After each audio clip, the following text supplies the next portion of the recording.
goals and objectives. And just so the board knows that I already, prior to this item being placed on there, directed Julie Braun-Martin and Laureen Joseph to set up meetings with each one of our association leadership. Part of that meeting was to bring in calendars because a goal was to have individual meetings on a quarterly basis, and we didn't do a good job of calendaring those out for the year. So the goal for these meetings is to calendar those out for the entire year next year. So we're meeting on at least an every other month basis with each association. I know Mrs. Braun-Martin already meets with each association on almost a monthly basis.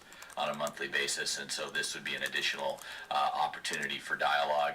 And at that time, I can talk to the association leadership about whether or not they would see value in holding joint meetings, or whether or not they would see value in having the meetings be on a every other month basis separately, or we do a combination of separate meetings and then some joint meetings. So we will be having those dialogues in the next few weeks with association leaderships.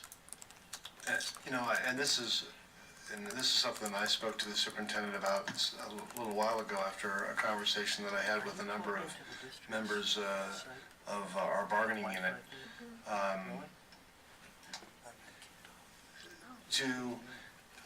I think this meeting is crucial, and you know, I'm certainly supportive of helping to establish this as a goal with the superintendent. I think it sounds to me like just, you know, having the conversation with him has gotten the ball moving in the right direction, and I think you know, he was already doing some thoughts. You know, he had already had some thoughts about that before I had even talked to him.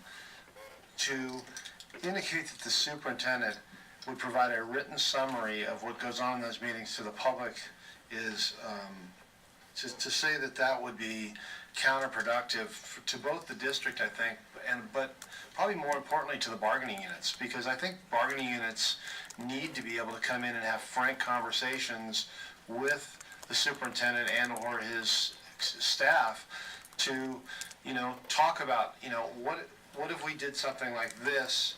What would that look like, and how would that work? What if we did it like this, without having to worry about what it is they're talking about, because it's going to end up on a report that's going to go out into the public. And I think in the same way, I think our district staff needs to be able to have frank conversations with their bargaining units, vetting ideas and talking openly about things that might need to change, or things that we want to try to get some consensus around what the best change would be. Those conversations in their raw form before consensus has been reached need to remain as a part of a dialogue that happens under the auspices of negotiations and meeting and conferring and so forth. So to indicate that would somehow become a public document, I think is going to hamper the district's ability to have those frank conversations, and hamper bargaining units' ability to have frank conversations about the things that concern and interest them. So I'm supportive of the superintendent being involved with this. I'm supportive of his staff continuing their efforts to meet with bargaining units. I think that's important, but to indicate that this somehow becomes a public process is counterproductive, and I wouldn't support that. However this happens, the intent is, however it gets folded in, the intent is to begin regular meetings to build teamwork and to build trust and to build communication, because we can never overdo that. So however whatever form it takes, however it occurs, the main thing is to get it to happen more regularly. Sounds like it's done. Next item on the agenda is a job description for the coordinator of after-school programs.